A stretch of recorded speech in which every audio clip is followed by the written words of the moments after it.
Well, welcome to Bring Home the Bacon podcast. My name is Alan Bennett. I'm the host, and this is a podcast where we interview business owners and get their story of how they got started, their background, how they built the business, what the business looks like today, and where it's going for the future. And today's guest, I've got Greg Williams on, and Greg is going to give us some insight. He's got a very interesting company that he's brought into the state of Arkansas. So I will introduce you to Greg. Greg, thank you for joining us.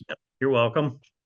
Yeah. So tell me, all right, first of all, I've got to ask, as soon as you said hello, I knew you were in Northwest Arkansas. And as soon as you said hello, I'm like, this guy's not from Arkansas. So, Yeah. so tell me about your background. Well, I grew up in Wisconsin. My family was a family of farmers and contractors. So my grandparents and a lot of the relatives in that generation, they were um, they were dairy farmers and grain farmers and veal farmers and all that kind of stuff. And then and then my dad and all my uncles were contractors. So I grew up in that kind of an environment. We were expected to work pretty hard, and we started working at a young age and had involvement in the family contracting business. Now, my dad, he um he was he worked for a bunch of different company, a few different electrical contracting companies, and then he became a general superintendent for a really big company called Hooper out of Madison. And after he did that for a while, then he decided to hang out his own shingle when I was in junior high. So I grew up with the launch of business, and my all my grandparents and everybody were all self-employed. In fact, as far as I can tell, our family's been self-employed since they landed from the shores of Europe about you know cl close to about 1630. So we have Wow. a long history of people just farming and other kinds of craftsmanship. Mostly, as far as I can tell, mostly self-employed. So it's just kind of in the blood. Yeah. Um, but I graduated from high school in 1985 with in Janesville, Wisconsin, and Madison was right up the road. So I took some classes at what they call a 2-year center school that offers freshman, sophomore classes, and then I decided, well, I wanted to try to make a career out of construction. So I ended up enrolling at Madison or transferring to Madison. And then I got up there and they had a construction engineering program in an ag engineering department. And I got real involved with that, jumped in with both feet. And next thing you know, I'm enrolled in graduate school. And they were trying to direct me to get a finish. Well, I finished a PhD after about 11 years in Madison. And And what was the PhD in? agricultural engineering. Okay. So in what they call structures and indoor environment. So it's a combination of structural engineering and building planning and then some mechanical and process engineering kind of thrown in, which is a little different than the civil engineering world. Mm. So so I did that, and then like any big institution, they decided, well, they were going to discontinue the program and move it to civil engineering. And I kind of sat around and said, well, what the heck am I going to do? And I got a phone call from a recruiter that said there was this company called Todd and Sargent in Ames, Iowa, that wanted somebody that was familiar with agricultural processing and structural engineering to work in their engineering group. So off I went to Ames, Iowa, with my wife, and we stayed there for a few years, and then my dad got sick and passed away. So we ended up going back to Wisconsin to kind of be involved in the business for about a year to get it ready for ownership transfer because they had about 50 employees. So we did that, and next thing you know, I ended up in Appleton for a while, which is up by Green Bay, and then I got a call one day from I was skipping a few steps, but essentially I got a call and asked to come to Northwest Arkansas and go to work for Tyson Foods. So I was on the staff of Tyson Foods as a engineering manager, senior managing engineer, and a technical expert, a subject matter expert. And I did a bunch of projects there. And then I figured out that after about 3 or 4 years that it was probably worthwhile to just have my own business. So that's how we ended up staying. Tyson brought me down, and we do a lot of work for Tyson and Pilgrims and other companies. We do feed mill design and grain elevator design and and pet food and rendering and meat and poultry processing and prepared foods. So we do work all over the country. So I'm a licensed professional engineer in nearly 40 states. And I started the company after I left Tyson, and we in 2008, and I started the company, and I worked out of my house on the dining room table. I had papers everywhere, but that's pretty typical when you start a small business. Yeah. One thing you want to do is, I mean, the biggest thing I learned from growing up in a family business is, and growing a business from the ground up, is don't spend money you don't have and watch every penny. And that goes a real long way to having a successful business. Is don't go out and get the most, rent an expensive office space. Don't go out and buy expensive furniture. Don't go out and buy, spend the money on the things you need. Like in engineering, you need good software, and so you got to have your software licenses. You need, your professional stuff all needs to be in order. So you got to work with an attorney a little bit for that. But, a chair is a chair and a table's a table to a point. And, so don't, watch everything. And the other thing I learned from the family business that I carried into my practice is I don't spend, yeah, I don't want to borrow money. So I just learned, I had money saved. Well, partially because I had an inheritance. Yeah. And kind of unwanted, but I had it. So we had money to live on for a few years, and so that helps too if you don't have to worry about where you're going to pay, how you're going to pay your mortgage and stuff like that. So we've grown the business. I've been in, for what, 16, 17 years I've been in business, and now I got a couple of professor buddies that work with me. I got some former peers that are retired that work with me, and that's like my bench. And then I've got an office with 10 of us in Springdale. So we have 10 full-time people, and and multiple people. A lot of them I met the people through a professional society that I'm involved in since the mid 1990s. The American Society of Agricultural and Biological Engineers, and I've you meet a lot of you get a really good network when you start working on writing like codes and standards for incorporation into the building code, or you get like I've been writing questions for the PE exam for almost 25 years. So I meet all kinds of people. So I got one person, Dr. Fedler up in Lubbock, Texas. He's a former dean. He's almost close to retirement, and he does like my wastewater engineering. He's a PE. And then I had another friend, Mike Bruger. Dr. Bruger's expert in ventilation systems for animals, and I have him, and he wrote like ASHRAE chapters. And then I've got some of my peers at Tyson are retired and they work for me. But I have a group of 4 young engineers that I've been kind of grooming along to learn the profession. And then I've got a couple of CAD techs and a couple of office people here. So anyway.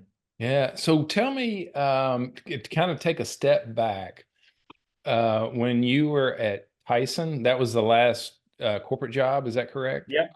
Yeah. Okay.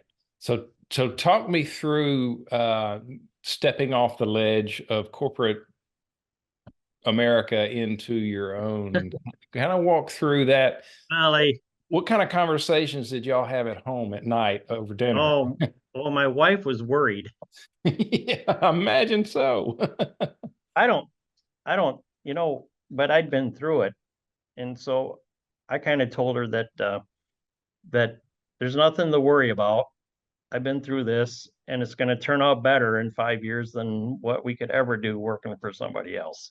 Now, did she come from an entrepreneurial family? No. Oh. Oh, she was worried. Yeah, now we're getting somewhere. Now tell me, Yeah. I want to hear about this. How did you Uh, convince her? I just said, uh, oh, I don't know. I just said, trust me. I said I'd already I'd already done it. And Yeah. I said, well, I'm gonna leave. I'm gonna go do this.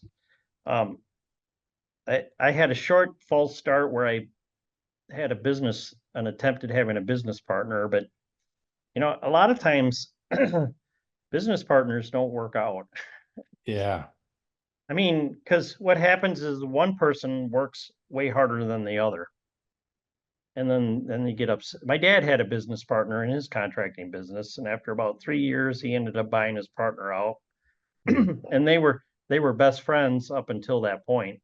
And then it really cooled down their friendship. So it's like, you know, I probably wouldn't recommend going into business with your friends or or your family. I Yeah. mean, because there's at some point you're going to have some friction. Mm. But my wife feels pretty good about it now. She was really apprehensive. I I don't know, but she trusted me. So it And took her it's 17 years to warm up to it, huh? no, it warmed up sooner than that. But Okay. but you know, Yeah. our biggest the business is done pretty well.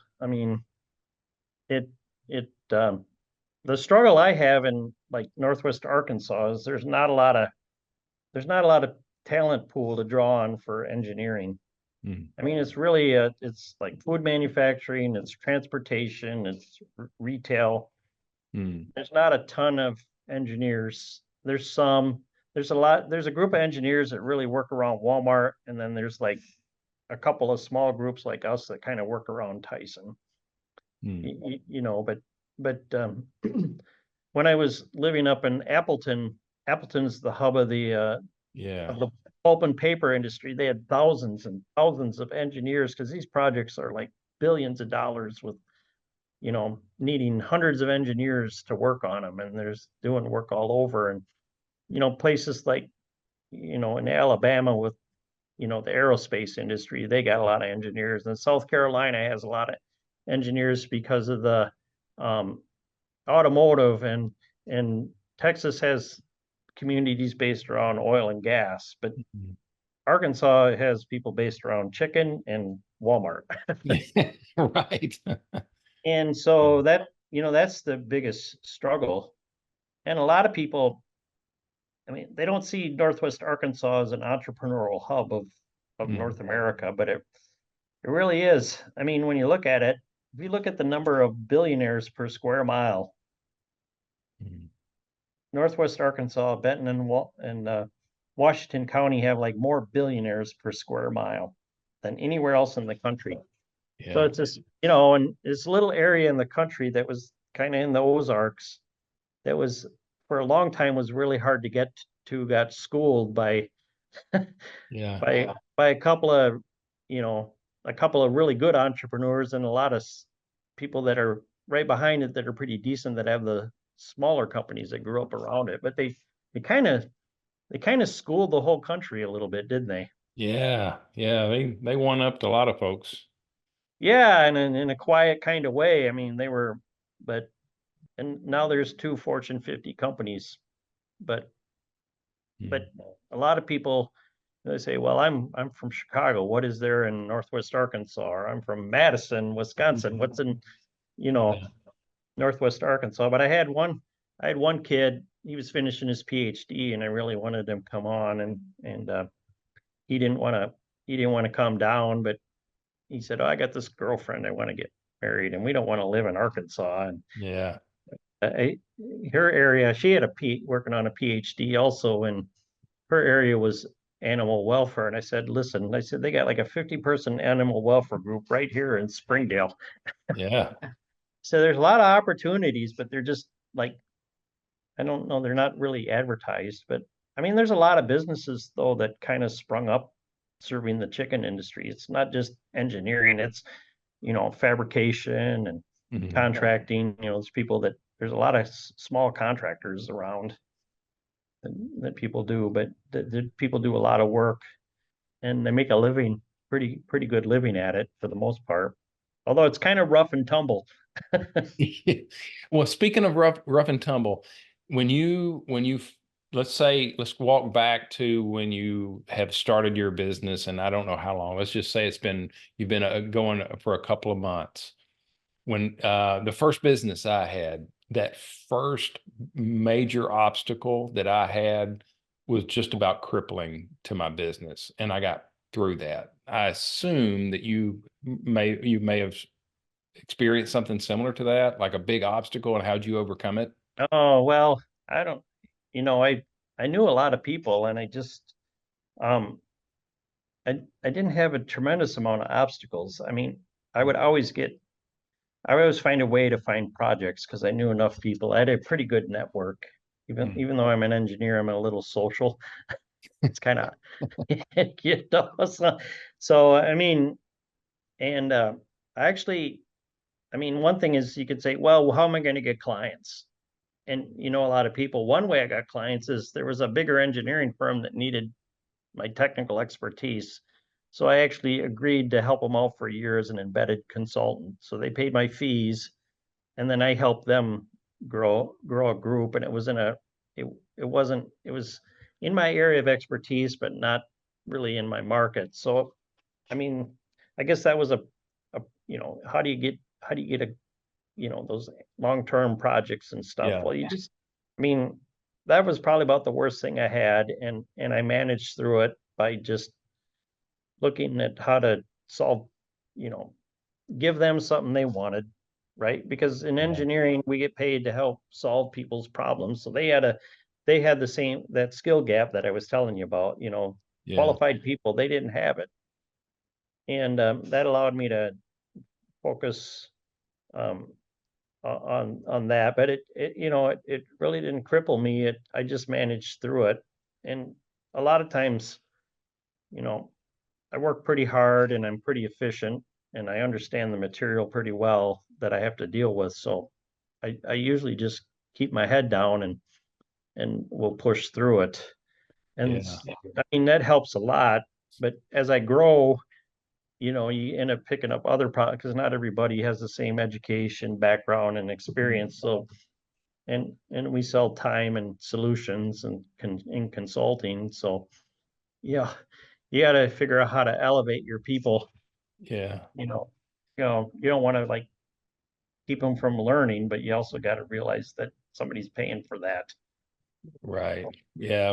My So day job as a business coach, one of the things that I look for is what's their pain, and people have those pain points and how to help them get through that pain point. And as you're telling this part of your experience, that's what I'm hearing is you've found other companies that had some pain points of some sort. They had a yeah, need and you had a solution to fill that need. That's what yeah, yeah.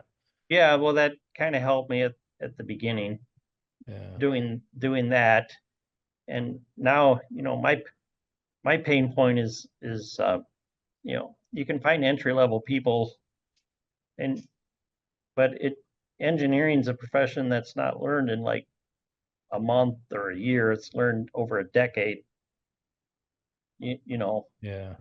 and people that are younger probably don't have as much patience, maybe as people that are, a little older, my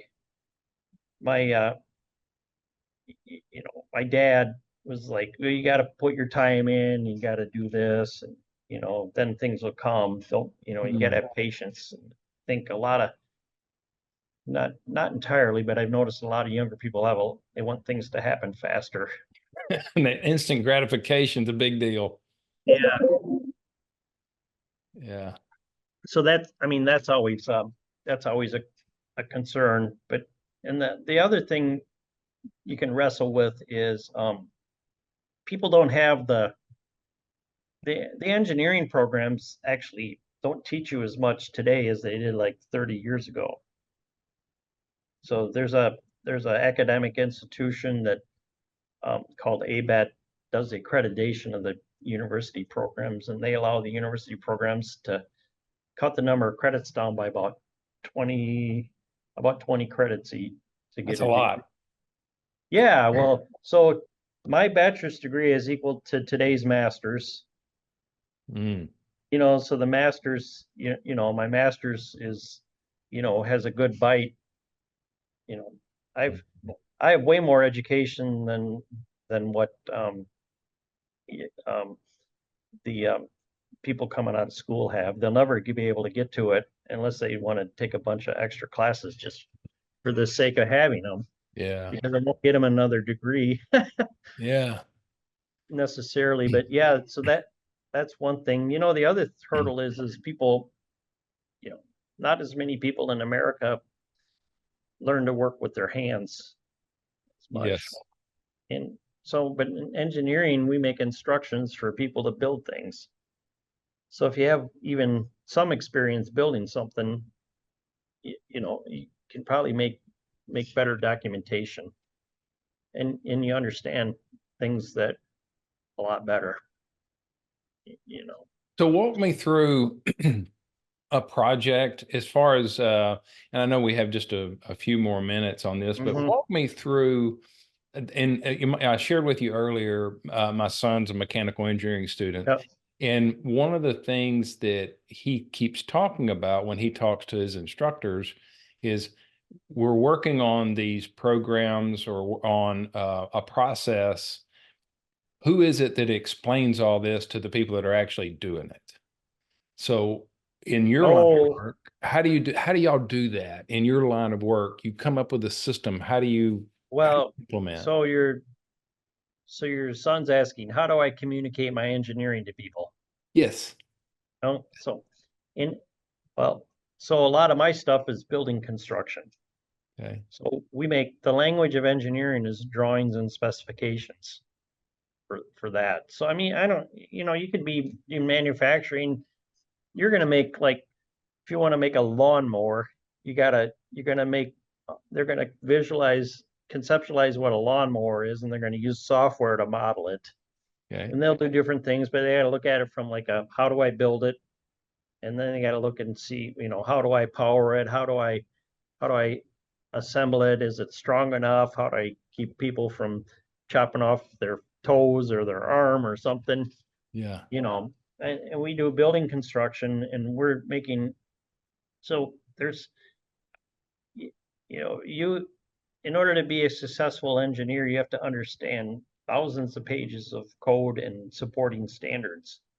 So the code is the legal documents adopted by the jurisdiction, which is oftentimes in most states is at the state level, sometimes it's the county level, sometimes it's by city, which really makes a mess. But in most, well, but so that document might be 300 pages, and then it's going to reference about 200 standards that are written by organizations like ASME, ASCE, Hmm. uh, uh, you know, um, ASABEs, but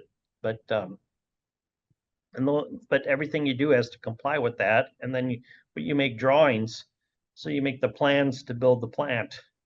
Hmm. And our projects have as little as 2 or 3 drawings, all the way up to like 800 drawings, and it takes about 16 hours of labor to make a one-page drawing, generally speaking. Hmm. Okay. So, so and I mean, so you can imagine some projects have, a team of, 5 or 6 people working for a year or two, right? And Hmm. then, and other ones just have like somebody kind of working by themselves. But then, engineering is a regulated profession. like architecture and engineering and Mm. the medical field. You got to have certain credentials, and they usually have some sort of an examination for licensure that you have to take. And even if you're a certified public accountant, you got to take an Mhm. exam for that, right? If you want to do Mm. taxes for people or something like that. But and that's to make sure that we have minimum standards. That's one thing about a profession, and even in construction, you know, you have contractors have to have licenses too to be able to, make sure that at least somebody in the construction company has some degree of knowledge. Mm. Mm. So that a lot of times, a lot of regulatory things in a lot of professions, right? Oh, yes. That's and and it's especially prevalent in engineering because a lot of engineers, excuse me, a lot of engineers will work locally, but people like me, I work nationwide. So I got projects in the state of Washington, I got one in Wisconsin, I got a couple in Arkansas, I got some in Georgia and Virginia, and I mean, kind of all over the place. Yeah. Yeah. And, I hate to backtrack, but, Oh, what's stuck in my mind through this whole process is I can't forget, I'm listening to you, but I can't forget the point you made about finding the people yeah. that can do what you need them to do. I've hung on to that. Oh, yeah. Well, the thing, well, nobody comes out of school ready made. Yeah.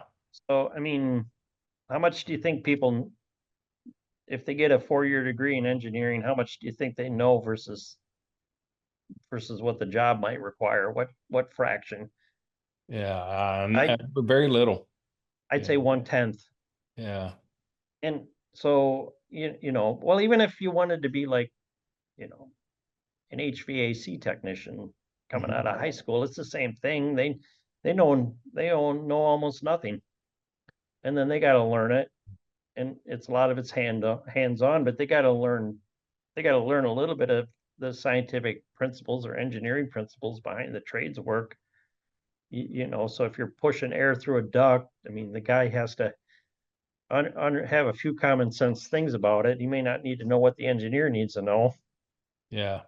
But yeah, so I mean, I have a lot of university friends. A lot of my friends I went to school with are went the academic route, and I Mhm. bucked that a little bit.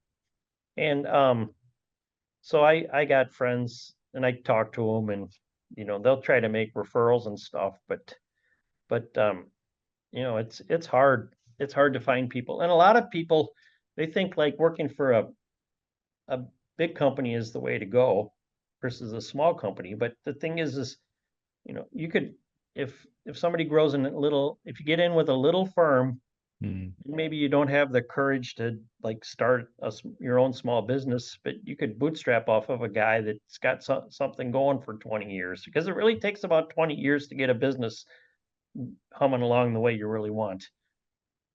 I Yeah. mean, you probably tell people that. Yeah. Yeah. I mean, it Yeah. just doesn't, yeah. And it But- tends to, and the growth tends to go um, a lot slower than people think. You think, Yeah. well, I'll be here in 2 years, or I'll be here in 5 years, and I'll have this in 10 years. And Mhm. it probably takes twice times longer than you think. Yes. But but if somebody comes in, an engineering firm can kind of model a little bit, I hate to say this, but a little bit like a law firm, where you come in and you get this Mm. senior guys and they're doing all this work, and people can come in a more junior position, Hmm. and they can capture that, and they can buy, you can get like a partnership or buy stock or something, and you can end up in an ownership position without having all the pain that the initial entrepreneur had to do. Oh, And yeah. but the kids, they say, well, you're a small company, there's less opportunities. I'm like, Mm. you're a small company, there's more opportunity. Immensely more opportunity. Yeah, they got it backwards, which shows you how little they understand about the working, Mhm. you know. Well, my uncle used to say, if you have your own, they'll say, well, what if, what if business goes to hell and you're a self-employed? What's going to happen? I said, well, if you work for somebody else, you would have been let go a lot sooner than the business owner. Yeah. The first person to go when a business goes south on workload is the owner. Yeah. The owner almost, you know, I mean, people tend to look at the negatives rather than the positives. But I mean, the biggest thing you got to watch is like cash flow. So, Mm. you might have all this work, but your cash flow is really crummy because people will use you as a bank. Yes, they will. Yeah. And yeah, but I mean, so so as an owner, you got to be willing to help like forego things or put money back to bridge things for the cash, or you got to borrow money and pay for it. So Yeah. for me, it's always makes sense to bridge it. Yes. Banks are great lenders, and then they're not. It just Yeah, depends on that cash flow. yeah. So I mean, I've always just watching the things that my older generation went through and how they managed it gave me a philosophy on how to approach things that and a lot of people don't really have that benefit of watching their you Yeah. know their parents or their grandparents manage their own businesses. you Yeah. know Some but people always say, growing up hard, I can't believe you grew up that hard. Well, it's actually a blessing to be able to grow up hard. You learn. There's a difference yeah, between should do and need to and must do, yeah, well, have to. Yeah. hard times make strong people, and Yeah. good times make weak people, and our country goes through that all the Yeah. time. I mean, my grandparents' generation, World War II was, I Mm, mean, that was hard times. The Depression and World War II were hard times, and yeah. it made strong people that made for good times. And then we had the generation after that, and they were a lot softer. Mhm. And I see that even in raising my sons in his mid 20s, and he didn't choose the engineering field; he chose the trades field, and I picked up habits from the previous generations, but I'm also have success, and so he had a softer life. Mm. you know but if you have harder times, it tends to make you a little more savvy and work a little harder. Yeah. Yeah. And I'm not. When talking about your son, I had a flashback to the first time we were working in the yard one day, and the first time he saw me drinking out of the water hose. Oh, He was like, what are you doing? I'm like, I'm thirsty. I'm getting something to drink. She goes, out of that? yeah. Oh Yeah. God, we used to do that all the time. Yeah. He goes, well, there's bottled water inside. I'm like, I don't want to walk inside. Let's get some drink right Well, here. yeah, well, that's yeah, well, I drink water out of a tap. I got my little stainless steel reusable Yeah. cup, and I drink water because it's really Yeah. good for you. Yeah. But, but Mm. yeah, it's interesting. But yeah, I guess, as far as like exposure and Hmm. risks and stuff, as you grow a business too, not everybody's, got an advanced education with 30 years of experience, and you have to learn how to like watch what your people do without like, you know, Mm. you got to make them learn, but you also got to make sure you got to give them a chance to learn and grow, but you also got to make sure that you're, managing the risk of the business. Yeah. There's a Yeah. lot of exposure. I Yeah. mean, engineering is a hard business model because, these projects, but you might get paid like 3% of the cost of the project might be for full service engineering. Or if you're doing like one engineering discipline or trade, like structural, you might get like 0.5% or 1% of the cost of the project. But you Mm. theoretically carry the same risk as the contractor that's getting paid like $10 million. Yeah. Yes. And and the insurance, some aspects of engineering are more litigious than the medical field. So you have to be bonded? No, not bonded, but Okay. we have professional errors and omissions, professional liability insurance. Okay. But so I mean that's a huge. Those are things about running the business that aren't part of the business, but you got to make sure your documents are good. You got to make sure your people are communicating stuff clearly. You got to make sure that a lot of things. Yeah, you said it right. Communication is one of those that if it's not done effectively, Well, it's crippling. yeah, and most engineers, they're not good communicators. They want to hide in their cubicle and they don't want to talk to anybody. They don't even want to talk on the phone. But they say, well, it's just engineering. Well, we still make documents, and the documents are communication. Yeah. Yeah. You know, My son has a joke. He said, Dad, you know the difference between an extroverted engineer and an yeah, introverted engineer? Have you heard that one? yes. Oh, you can finish it. Yeah, the extroverted engineer will look at your shoes instead of his Yeah, own. yeah, pretty much. Yeah, Yeah. no, and that's true. But one thing I do is I'm real involved in professional societies. So I speak at conferences every year since like 1996. I'm so and I use that as I mean, if you look at my website, I have all these conference papers and stuff you can download. Yeah, your website is phenomenal. I mean, there is so Oh, much on there. I was like, wow. It took a we did minute. that. We did that ourselves. Really? Yeah. Well, what I do, so there's an organization. Well, when I first started, I wanted to write a business plan. So I reached out to SCORE.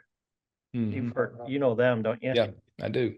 So I've tapped into SCORE ever since like 2007. I've talked to SCORE, and I get these basically they're retired business people that have specialty areas, and you call them up and you make an appointment, and they'll do like these 1 hour consults, and maybe they'll tag along with you for 2 or 3 consults a month for 2 or 3 months. Excuse me. Again, but the last guy I had was ran a marketing agency in New York City. Hmm. He was like 80 years old, and we had Wow. all these meetings, and he told me, well, you need to do this for your web page, and don't have too much copy, which means don't write like long stuff, and Hmm. and you need to tell people that you solve problems, and you need to do this, and you need to do that. And so we that's something for somebody that's starting out, that's really helpful no matter what kind of business you have. Yeah. So we did that, and then plus I read a lot. Yeah, that helps. Self-education Yeah, is a big deal. I mean, and I've been learning and working hard at stuff. And the one thing too, when you have a business, there's no business that's 8 to 5. I mean, so I've adjusted my lifestyle. I need quiet time, but Mhm. generally speaking, my phone rings. I'll get you know over 100 emails related to business every day, and I'll get probably 50 phone calls, and Mhm. it usually starts about 8 o'clock, and sometimes I'm on the phone till 7 or 8 at night. But I get up at like 4 in the morning and come in, and I get 3 hours of quiet time. Yeah, that's probably your most productive part of your day, I would imagine.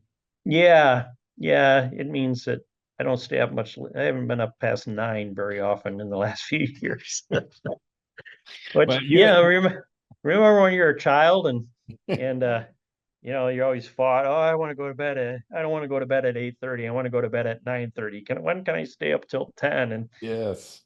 now I'm 2 years short of 60, and I want to go to bed at. I want to go to bed at like 8. I want to go to bed at 8 o'clock. Yeah.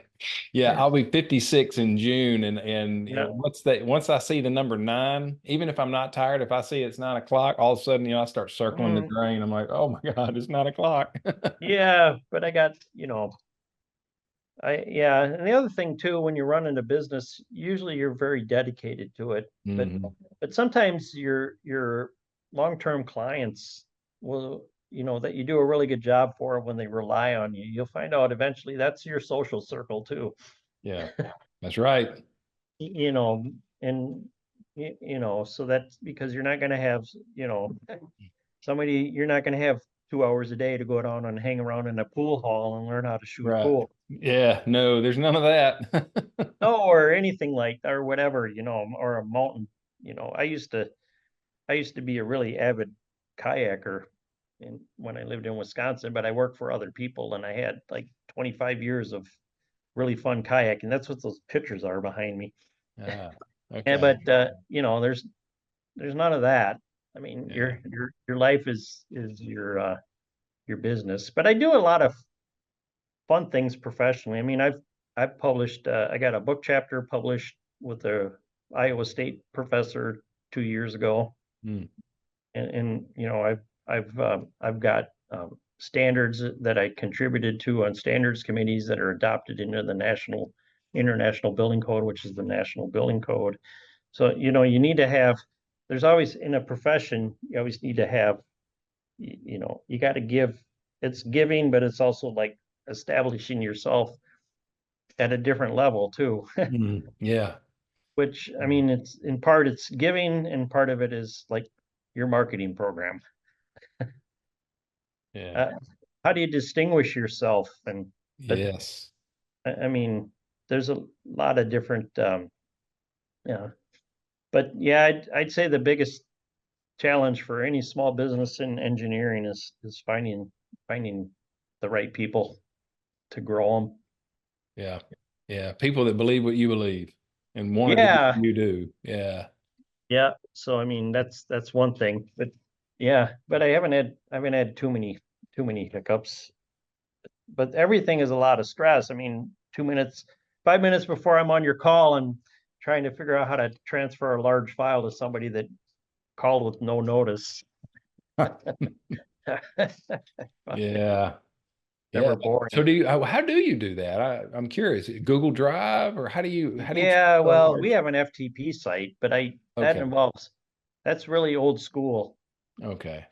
But I mean, we can transfer gigabytes of data that way, but it doesn't go that fast. But actually, one of the guy who came in and dropped my cell phone back on the desk while I was talking to you, he had a Google Mail account, so they found a way to link it. Hmm. Okay. But that was a awfully short notice. Yeah. And that's the other thing, people. I mean, if you have a small business and you can answer the phone when they ring you at 6:30 in the morning or 7:30 at night, Hmm. I get a lot of return business because I'm available. Yeah. And Yeah. I mean, that helps, but your your best marketing is just doing a good job. Yeah. Yeah. Trust.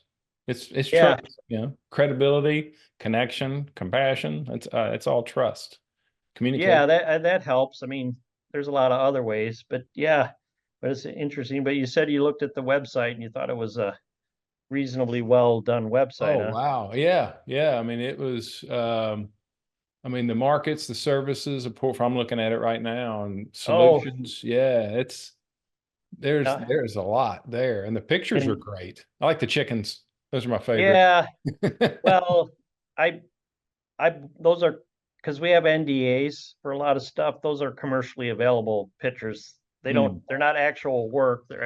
That we've done, but they represent things that we've done because yeah.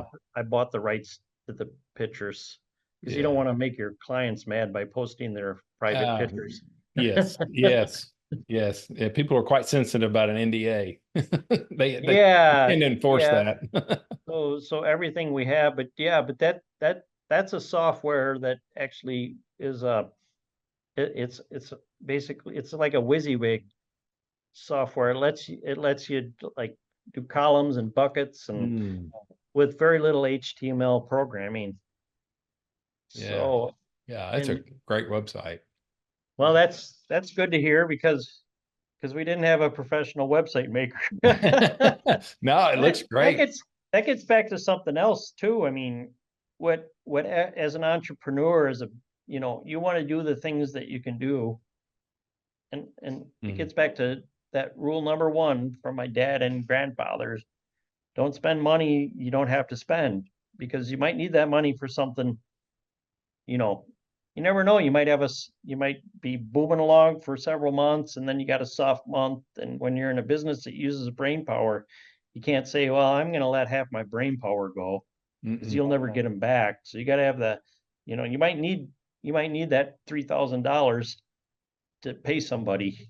Yeah. So you got to just just watch it. But then again, you want to have the right software in place, or the right other tools you need, or a plotter or computers or whatever. You don't want to have like crummy equipment, so you're Yeah. like undercutting yourself either. So it's a delicate balance, Yeah.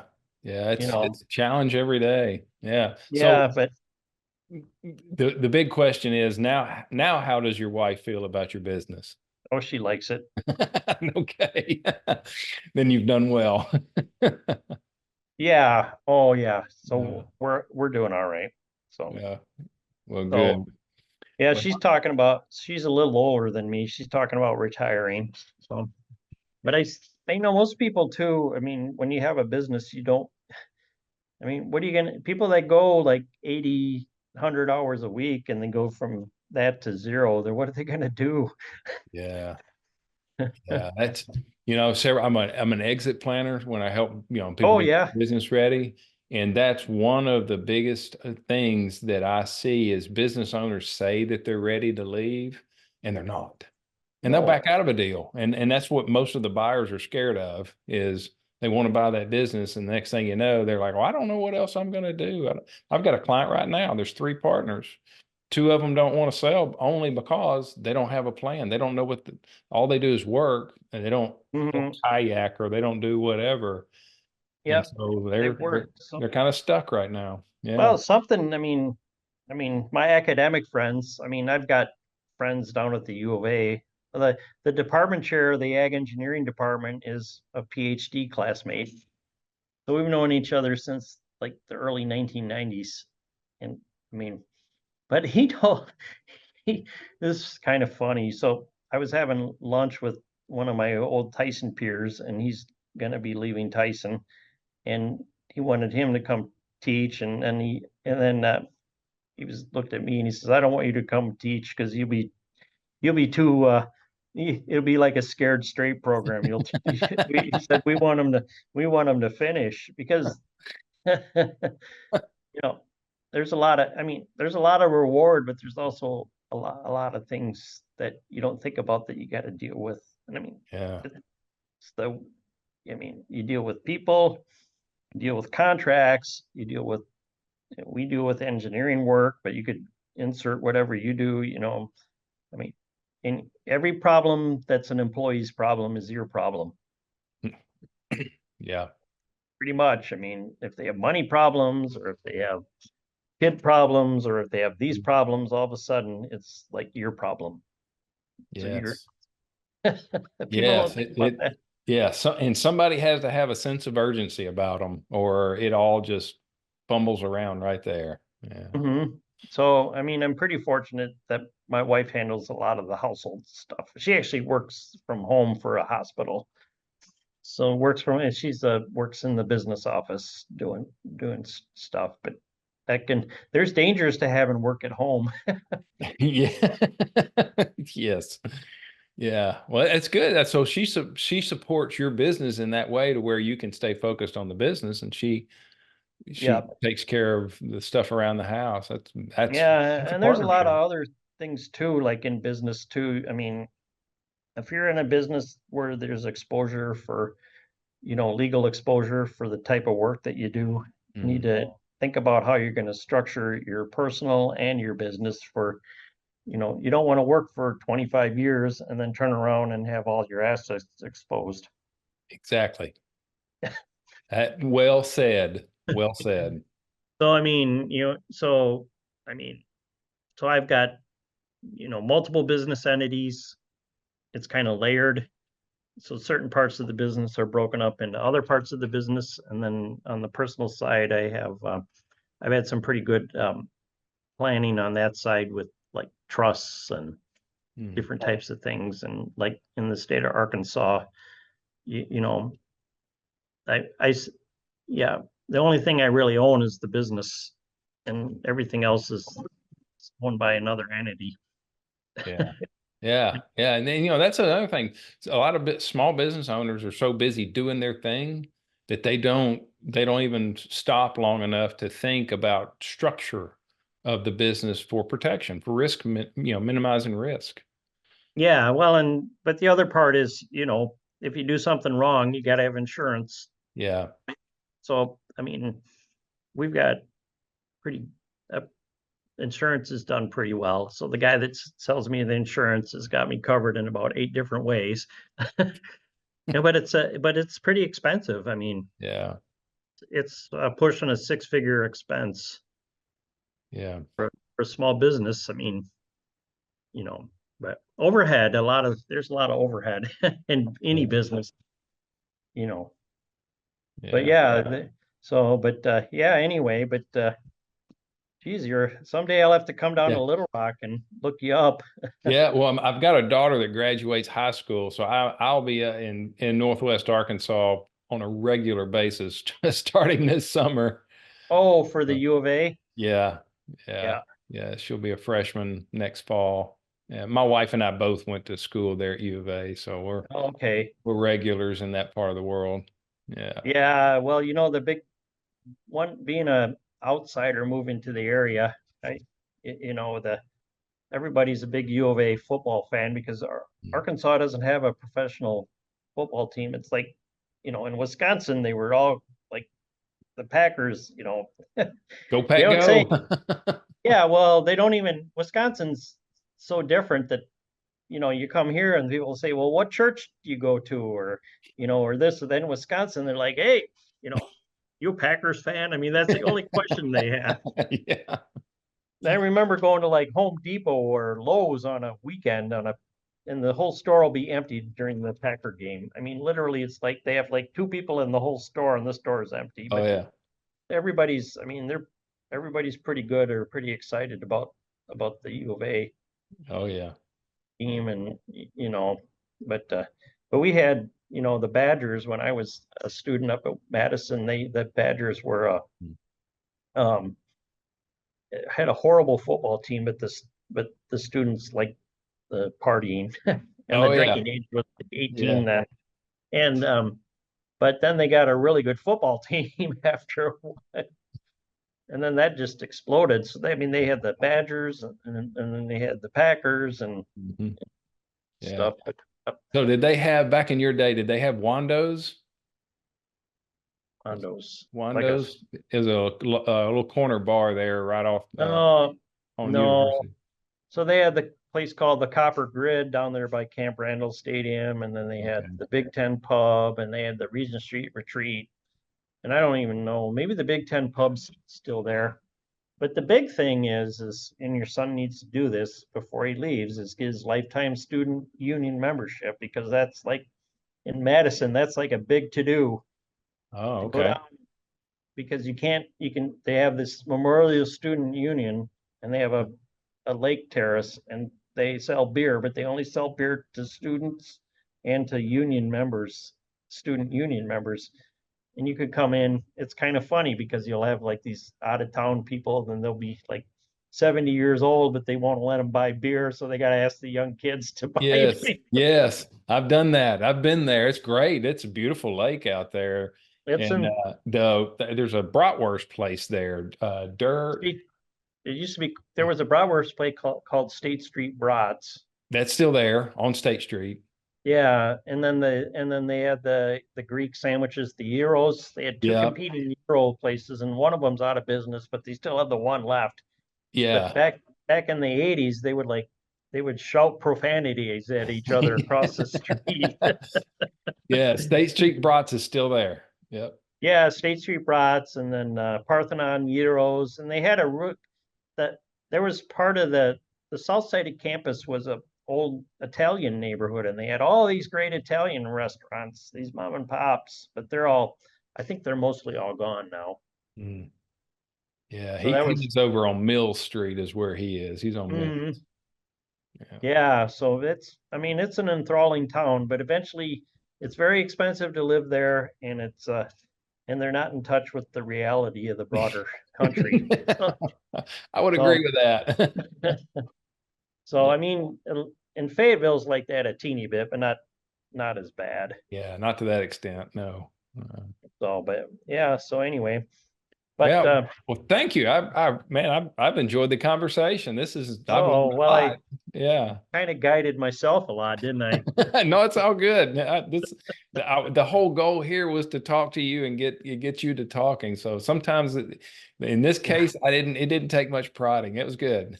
No, well, I taught for a while, and then Yeah. I do, I'm a talker, which is a little unusual for an engineer. Yeah. Yeah. No, I've enjoyed the conversation. Yeah. I look All forward right. to connecting again soon.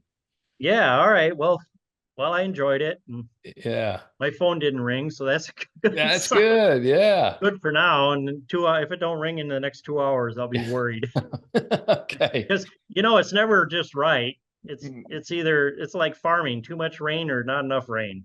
Too much work, not enough work. Right. Yeah. So, Well, so thank you for your all time. right. Well, thanks. Take care. All right. Talk to you later, Greg. Yep. Bye. Bye bye.